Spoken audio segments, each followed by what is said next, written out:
Le dimanche 3 septembre 1939, la Grande-Bretagne puis la France déclarent la guerre à l'Allemagne.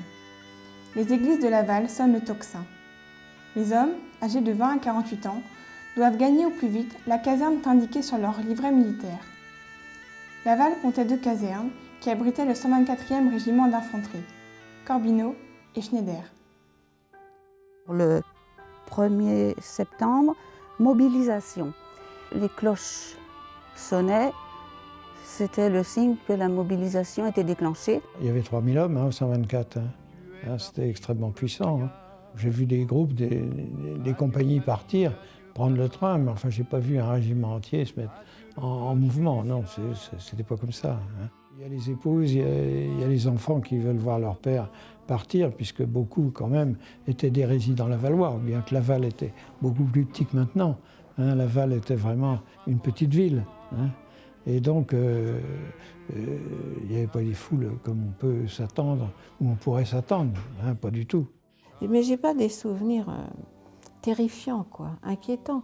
Les gens étaient plutôt confiants. Ils partaient, je dirais pas la fleur au fusil, mais pas inquiets. À Noël, on est revenu, c'est pas grave ça.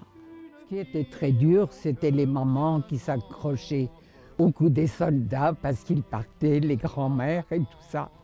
Et les enfants qui s'accrochaient au cou de leur papa pour les militaires qui partaient, c'était évidemment quelque chose de très très très dur. Ceux qui étaient mariés, c'était certainement encore plus dur pour eux, quitter femme et enfants.